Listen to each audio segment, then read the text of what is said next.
से का था दिल मेरा है, सबके दिल से जुड़ा रहता है, सबका दिल की ही बात करता है।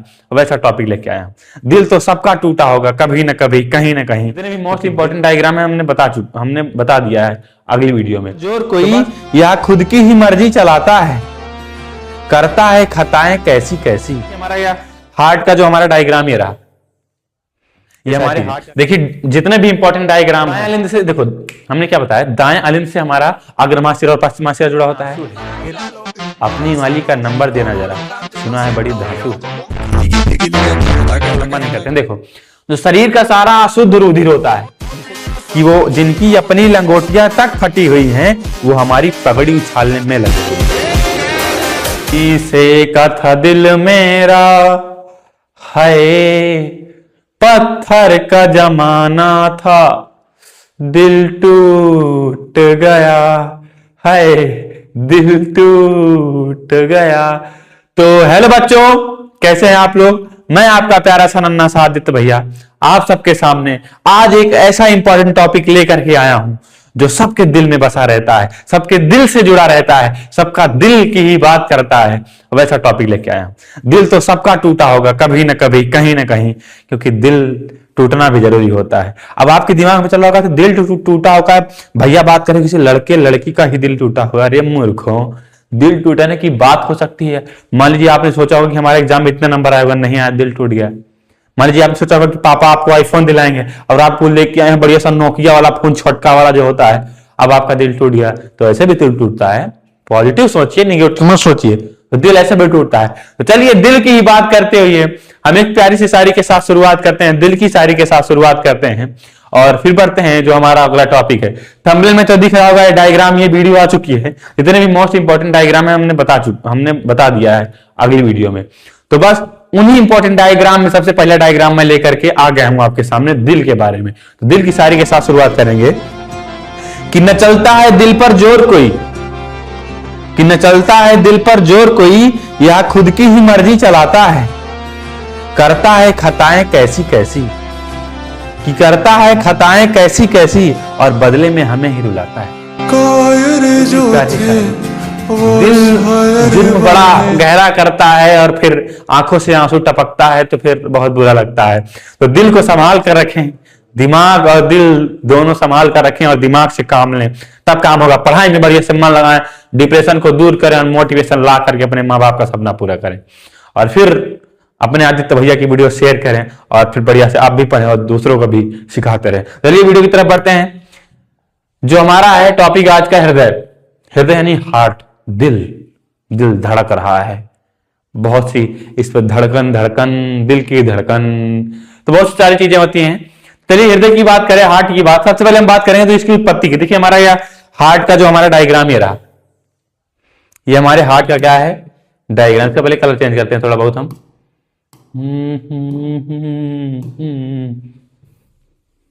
देखिए ये रहा हमारा हार्ट यानी हृदय, दिल। डायग्राम हमने कल बता दिया था कि ये महाधमनी है, शरीर के ऊपरी भाग की महाशिरा, ये शरीर के निचले भाग की महाशिरा है, दायां अलिंद, दायां निलय, ये विभाजिका है, बायां निलय, बायां अलिंद, ये फुफ्फुस शिराएं और फुफ्फुस धमनियां, ये सारी चीजें। देखिए जितने भी इंपॉर्टेंट डायग्राम है हमने बता दिया कि इससे बाहर आएंगे नहीं। अगर आएगा तो मैं पढ़ाना बंद कर दूंगा, मैंने एकदम बता ही दिया है। और जाकर के वो वीडियो आप जरूर देखेंगे। उतने डायग्राम से बाहर जाएगा नहीं, मैं फिर बार बार कह रहा हूं। जितना डायग्राम हमने बता दिया उससे बाहर जाएगा ही नहीं। उसी डायग्राम में मैं आज हृदय को लेकर के आ गया हूं। ये हृदय का डायग्राम। अब इसकी बात करते हैं। तो हृदय की जो उत्पत्ति होती है ये होती कैसी है? ये मध्य जनन स्तर से होती है। कहने का मतलब मध्य जनन स्तर क्या होता है कि जब किसी भी बच्चे का निर्माण होता है गर्भाशय में, मादा के यानी माँ के गर्भाशय में निर्माण होता है, तो 9 महीने का समय लगता है। तो उसके बीच वाला जो समय था 4 के 5 महीने का, उस समय हृदय का फिर निर्माण होता है। यानी हृदय की उत्पत्ति कब होती है? मध्य जनन स्तर से होती है।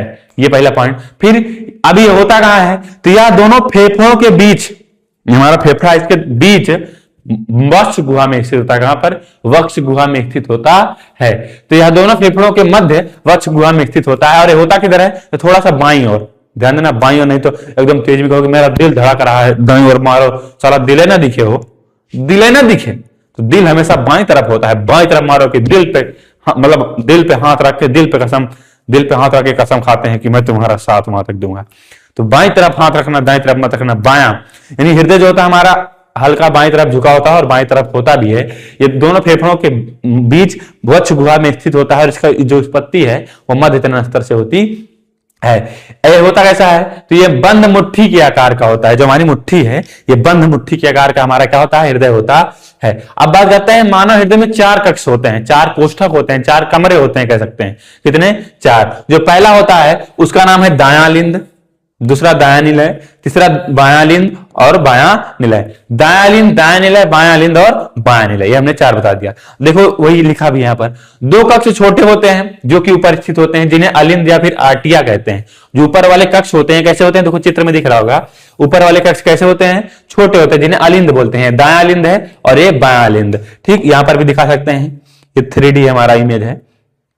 कहां गया जी, ये रहा, ये दायां अलिंद है और क्या है ये बायां अलिंद। ये दोनों क्या है, ऊपर के जो कक्ष हैं कैसे हैं, छोटे हैं। दोनों आपको दिख रहे होंगे, बढ़िया से एकदम प्यारा से इमेज। वाह क्या दिल है, दिल को देखकर भी दिल में आनंद उठ रहा है। तो वही, अब आगे बात करते हैं। हमने कहा ऊपर के जो दोनों होते हैं वो कैसे होते हैं, छोटे होते हैं। आगे बात करें, दायां लिंद एवं बायां लिंद के मध्य एक पेशी भित्ति होती है। जो हमारा दायां लिंद होता है और बायां लिंद होता है, दायां लिंद और बायां लिंद, इन दोनों के बीच में क्या होता है, एक पेशीय भित्ति होती है। क्या होती है, पेशीय भित्ति होती है। ध्यान देना, ये दीवार होती है, मांसपेशियों की एक क्या होती है, दीवार होती है, जो कि इन्हें क्या करती है, अलग करती है। भाई अलग करने वाला भी तो कोई होना चाहिए ना। होता नहीं कि अब मान लीजिए आपको, आपका दिल किसी के लिए धड़क रहा है और वो सही नहीं है, आप कोई इतना भी समझा रहे लेकिन मान नहीं रहे, तो कोई अलग करने वाला तो होना चाहिए ना, तो वही तो अलग करेगा। वैसे ही दिल का जो 2 भाग है, दायां अलिंद, दायां निलय, सॉरी दायां लिंद और बायां लिंद, इनको अलग करने के लिए क्या होता है, पेशीय भित्ति। अब आगे बात करते हैं, दायां निलय एवं बाएं निलय के बीच एक मोटी भित्ति होती है। जो हमारा दायां निलय और बायां निलय होता है, इसके बीच एक क्या होती है, मोटी भित्ति होती है। कैसी, बहुत बड़ी। ऊपर वाली जो पतली होती है, नीचे वाली कैसी होती है, मोटी भित्ति, जिसे अंतर्निलयी पट कहते हैं। क्या कहते हैं, अंतर्निलयी पट या फिर पेशी भित्ति विषय या फिर विभाजिका कह सकते हैं। ऊपर वाली को पेशी भित्ति कहेंगे, नीचे वाली को अंतर्निलयी पट कह सकते हैं, या फिर उसे क्या कहेंगे, मोटी भित्ति या फिर पेशी भित्ति, हमने तो बता दिया, जिसे विभाजिका भी कहते हैं। विभाजिका कहेंगे, अंतर्निलयी पट भी कहते हैं, और ऊपर वाले को पेशी भित्ति कहेंगे। फिर आगे बात करते हैं, दायां लिंद एवं दायां निलय के बीच त्रिविलीन कपाट होता है। ध्यान देना, कपाट मतलब है किमाड़ा। तो जो दायां लिंद, ये दिखाते हैं, ये हमारा दायां लिंद रहा ये, और दायां निलय रहा, इसके बीच जो कपाट होता है उसका नाम क्या है, त्रिविलियन। दायां लिंद और दायां निलय के बीच जो कपाट होता है उसका नाम है त्रिविलियन। और आगे बात करें, बायां लिंद और बायां निलय के बीच जो कपाट होता है उसे बोलते हैं द्विविलियन कपाट। कैसा कपाट, द्विविलियन कपाट। तो हमारा क्लियर हो गया, लिखा देखो, दायां लिंद एवं दायां निलय के बीच त्रिविलियन कपाट एवं बायां लिंद एवं बायां निलय के बीच में द्विविलियन कपाट होता है। अब आगे बात करते हैं, दाएं अलिंद से अग्र महाशिरा एवं पश्च महाशिरा जुड़ा होता है। ये जो हमारा दायां अलिंद है, ये वाला, इससे क्या क्या जुड़ा होता है, हमारा अग्र महाशिरा, महाशिरा धमनी नहीं, शिरा, ध्यान देना, धमनी और शिरा में बहुत अंतर होता है, और पश्च महाशिरा, ये दोनों चीजें किससे जुड़ी होती हैं, दाएं अलिंद से। ध्यान देना, दाएं अलिंद से जुड़े होते हैं। और दाएं निलय से क्या जुड़ा होता है, दाएं निलय से जुड़ा होता है, दाएं निलय से, जो हमारे दाएं निलय है, इससे जुड़ा होता है पल्मोनरी धमनी या फिर फुफ्फुस धमनी जिसे बोलते हैं। पल्मोनरी धमनी या फिर फुफ्फुस धमनी दाएं निलय से जुड़ा होता है। फिर आगे बात करते हैं, आगे हमारा है, और बाएं अलिंद से, देखो हमने क्या बताया, दाएं अलिंद से हमारा अग्र महाशिरा और पश्च महाशिरा जुड़ा होता है। फिर हमारा नीचे उसके आता है क्या, दाएं निलय से जुड़ा होता है, फुफ्फुस धमनी जुड़ी होती है। और फिर बाएं अलिंद से क्या जुड़ा होता है, पल्मोनरी शिरा जुड़ी होती है। देखो यहां पर तो दाएं निलय से पल्मोनरी धमनी जुड़ी होती है, लेकिन बाएं अलिंद से क्या जुड़ा होता है, पल्मोनरी शिरा जुड़ी होती है। और बाएं निलय से क्या जुड़ा होता है, महाधमनी जुड़ी होती है। ठीक, समझिए, क्लियर हो गया इतना चीज। अब इसी को एक बार हम फिर से देखेंगे, फिर इसके बाद क्रिया विधि की बात करेंगे। ठीक, ये हमारा पूरा हृदय की संरचना थी, इसको हम फिर से एक बार आपको पढ़ के बता देते हैं। हृदय की उत्पत्ति मध्य तृण स्तर से होती है, या दोनों फेफड़ों के मध्य वक्षुआ के बीच में होता है, या थोड़ा सा बाएं तरफ झुका होता है। फिर हमने बताया बंद मुट्ठी के आकार का होता है। मानव हृदय में 4 कक्ष होते हैं, 2 कक्ष छोटे होते हैं जो कि ऊपर स्थित होते हैं, जिन्हें अलिंद या आर्टिया कहते हैं। दाएं अलिंद एवं बाएं अलिंद के मध्य एक पेशी भित्ति होती है जो कि इन्हें अलग करती है। दाएं निलय एवं बाएं निलय के बीच एक मोटी भित्ति होती है जिसे अंतर निलयी पट कहते हैं। दाएं अलिंद एवं दाएं निलय के बीच त्रिविलियन का पार्ट, बाएं अलिंद एवं बाएं निलय के बीच द्विविलियन का पार्ट। दाएं अलिंद से अग्रमाशिरा एवं पश्चिमाशिरा जुड़ा होता है। दाएं निलय से पल्मोनरी धमनी, ध्यान देना है, फुफ्फुस धमनी जुड़ी होती है। और आगे बात करें तो हमारा आगे क्या है, बायां अलिंद, बायां अलिंद से पल्मोनरी सिरा, फुफ्फुस सिरा जुड़ा होता है, और बाएं निलय से हमारी महाधमनी जुड़ी हुई होती है। अब आगे बात करते हैं, लेकिन उसके पहले सोच रहे हैं क्रियाविधि बताने से पहले थोड़ा आपको एक और बढ़िया सी अंदाज, बढ़िया सी प्यार भरी एक शायरी सुनाते हैं। शायरी क्या है, एकदम ध्यान से सुनना, बड़ी मजेदार शायरी है कि दिल में दर्द है, आंखों में आंसू है, कि दिल में दर्द है, आंखों में आंसू है, अपनी माली का नंबर देना जरा, सुना है बड़ी धांसू।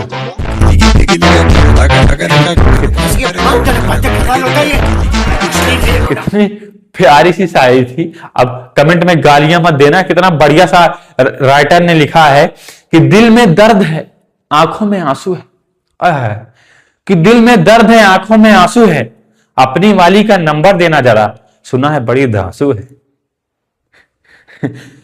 तो देखना, नहीं तो नंबर मांगने लगना कमेंट में। भैया गाली मत देना, मजे की बात थी, इंटरटेनमेंट की बात थी। अब आगे बढ़ते हैं इसी इंटरटेनमेंट के साथ। चलिए अगर देखो, हमने इसी संरचना तो देख ली हृदय की, अब इसी क्रियाविधि की बात करते हैं, वीडियो को लंबा नहीं करते हैं। देखो, जो शरीर का सारा अशुद्ध रुधिर होता है, जिसे वियाक्षी जनित रुधिर कहते हैं, जो शरीर का सारा अशुद्ध रुधिर होता है, उसे क्या बोलते हैं, वियाक्षी जनित रुधिर।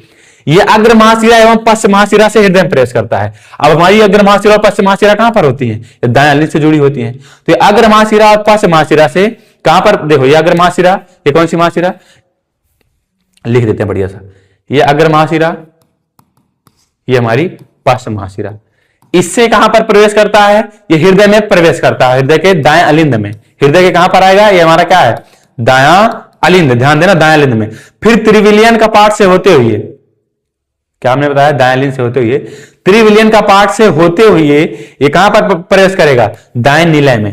पहले हमने क्या बताया, जो रुधिर होता है शुद्ध रुधिर, जिसे वियाक्षी रुधिर बोलते हैं, ये हमारा अग्र महाशिरा और पश्च महाशिरा से होते हुए दाएं अलिंद में प्रवेश करेगा।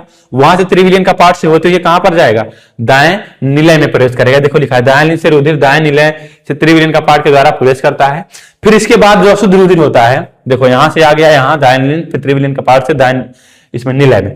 फिर जो हमारा रुधिर होगा ये कहां पर जाएगा, तो ये पल्मोनरी धमनी से होती है। देखो फिर हमने बताया था ना कि दाएं निलय से हमारी क्या जोड़ती है, पल्मोनरी धमनी। उसी धमनी से होते हुए रुधिर हमारा कहां चला जाता है, फेफड़ों में चला जाता है। कहां पर चला जाता है, फेफड़ों। और जैसे ही फेफड़ों में पहुंचेगा भैया, कहां पर पहुंचेगा, फेफड़वा में हो, कहां पहुंचेगा, हमारा फेफड़वा में जो शुद्ध रुधिरवा होता है, ये अगर महाशिरा और पश्च महाशिरा से आता है दाएं अलिंद में, दाएं अलिंद से त्रिविलियन का पार्ट से होती है कहां जाएगा, दाएं निलय में। वहां पर होती है पल्मोनरी धमनी, क्या होती है, पल्मोनरी धमनी, से फुफ्फुस धमनी बोलते हैं। वहां से फिर कहां जाएगा, फेफड़वा में। फेफड़वा में जाएगा, फिर वहां पर O2 और CO2 का आदान प्रदान होगा, यानी जो रुधिर अशुद्ध होगा वो शुद्ध होगा। O2 और CO2 का आदान प्रदान होगा और रुधिर हमारा कहा जाएगा, शुद्ध हो जाएगा। देखो लिखा भी है कि रुधिर पल्मोनरी धमनी से होते हुए फेफड़ों में जाता है, यहाँ O2 तथा कार्बन डाइऑक्साइड का आदान प्रदान होता है, इससे रुधिर क्या हो जाता है, शुद्ध हो जाता है। जो अशुद्ध रहता है क्या हो जाता है, शुद्ध हो जाता है, प्योर, एकदम प्योर मिनरल हो जाता है। फिर आगे बढ़ते हैं, फिर आगे क्या होता है देखते हैं। फिर जब शुद्ध रुधिर पल्मोनरी सिरा से, देखो अब यहां पर शुद्ध हो गया हमारा, फिर पल्मोनरी सिरा से, पल्मोनरी सिरा हमारी कहां होती है, बाएं अलिंद में। जब शुद्ध रुधिर हो जाता है तो फिर पल्मोनरी सिरा से बाएं अलिंद में प्रवेश करता है। कहां पर, बाएं अलिंद में। बाएं अलिंद हमारा क्या है, ये है, ये देखो पल्मोनरी सिरा रही है हमारी, पल्मोनरी क्या है, सिराएं हैं, पल्मोनरी सिराएं, देखो ना छोटी छोटी दिख रही हैं, ये पल्मोनरी सिराएं हैं। यहां से फिर जो शुद्ध रुधिर होता है फेफड़ों के द्वारा, फिर कहां पर आता है, कहां पर आएगा, कहां पर आएगा, हमारा आएगा बाएं अलिंद में। फिर बाएं अलिंद से होते हुए द्विविलियन का पार्ट से होते हुए कहां चला जाएगा, बाएं निलय में। और बाएं निलय से क्या जुड़ा होता है, हमारी महाधमनियां, ये वाली महाधमनी जुड़ी होती है। और महाधमनी से फिर जो शुद्ध रुधिर होता है ये पूरे शरीरिया में फैल जाता है। ये रही हमारी क्रिया विधि। सिंपल सी हमने बताया कि जो हमारा अग्रमाशय और पश्चिमाशय से रुधिर, अशुद्ध रुधिर, विऑक्सीजनित रुधिर हमारे कहां पर जाता है, दाएं लिंद में, फिर त्रिविलियन कपाश होती है दाएं निलय में, वहां पर फुफ्फुस धमनी होती है, उससे फेफड़े में जाता है, फिर O2 CO2 का आदान प्रदान होता है, यानी रुधिर शुद्ध होता है। फिर शुद्ध रुधिर जाएगा हमारे बायां लिंद में, बायां लिंद से द्विविलियन कपाश से होते हुए बाएं निलय में जाएगा, फिर बाएं निलय से महाधमनी जुड़ी होती है, महाधमनी से फिर शुद्ध रुधिर पूरे शरीर में फैल जाता है। सिंपल सी क्रिया विधि, सिंपल सी क्रिया विधि, एकदम सिंपल सी क्रिया विधि हो गई। फिर इस प्रकार प्रत्येक कोशिका तक ऑक्सीजन पहुंच जाती है। देखो भाई, रुधिर पहुंचेगा, रुधिर के माध्यम से ऑक्सीजन भी क्या हो जाता है, पहुंच जाता है। और हृदय, ये बता दें, इंपॉर्टेंट पॉइंट नोट करके लिख सकते हैं, इंपॉर्टेंट क्या है सबको पता होना चाहिए। हृदय 1 मिनट में 72 से 75 बार धड़कता है। कितनी बार? 72 से 75 बार। हमारा तो लगता है कि एकदम आपको देख करके एकदम धक धक धक धक करने लगता है, जैसे इंजन चलने लगता है, जनरेटर हो, इतना तेज धड़कता है, लगता है 100-200 बार आपको देख करके। इतने प्यारे हैं आप, इसलिए आपको देख करके। लेकिन वास्तव में नॉर्मल इंसान का हृदय 1 मिनट में 72 से 75 बार धड़कता है। और इसका काम क्या है? ये पूरे शरीर में रुधिर पंप करता है। अब आप कहेंगे धड़कता क्यों है? देखो, जब रुधिर अंदर आता है तो पचक जाता है, जब बाहर आता है तो फूल जाता है, तो ऐसी ऐसी क्रियाएं होती हैं। तो हमारा सिंपल था रुधिर, सॉरी रुधिर नहीं, हृदय, दिल की बात हमने की आपके दिल से। और ये देखो, ये हमारी हैंड रिटन नोट्स थी हमारे सर की। देखो, पहले हम लोग मेहनत करते हैं, सोचिए आप कितनी मेहनत करते हैं, हाथ से बनाई हुई नोट्स है, आप इसको भी देख सकते हैं, वही आपको वहां पर टाइपिंग करके मिली है, सिंपल सी। तो ये देख लीजिए, हमने सारी चीजें यहाँ पर बना दी गई है कि दिल बाएं तरफ होता है, ये चित्र रहा हृदय का, ये वो पूरा कंटेंट ही लिखा हुआ है। बस अब एक प्यारी सी शायरी के साथ एंड करेंगे। जो लोग हमसे जलते रहे, उनको हम और जलाएंगे। उनको जलाने के लिए एडिटर साहब से अनुरोध करेंगे कि एडिट करते समय एक क्लिप जरूर कटनी चाहिए, और कट के तुरंत जानी चाहिए, हर जगह फैलनी चाहिए। ध्यान सुनिएगा कि वे एक समंदर खंगालने में लगे हुए हैं, हमारी कमियां निकालने में लगे हुए हैं। कि वे एक समंदर खंगालने में लगे हुए हैं, हमारी कमियां निकालने में लगे हुए हैं। वो जिनकी अपनी लंगोटियां तक फटी हुई हैं, वो हमारी पगड़ी उछालने में लगे हुए हैं। पहले अपना देखो, हमारा मत देखो। हम वो हवा हैं जो तूफान से भी तेज चलते हैं, हमको कोई नहीं पाएगा। और हम अंत में यही कहेंगे, ये भी क्लिप कटनी चाहिए कि अगर कोई आपसे जलता है, बच्चों ध्यान देना, अगर कोई आपसे जलता है तो यह भी आपकी सफलता है। कोई बात नहीं। तो बस दिल की हमने बात की, आपने बात की, बस एकदम प्यारा सा अच्छा सा सेशन रहा।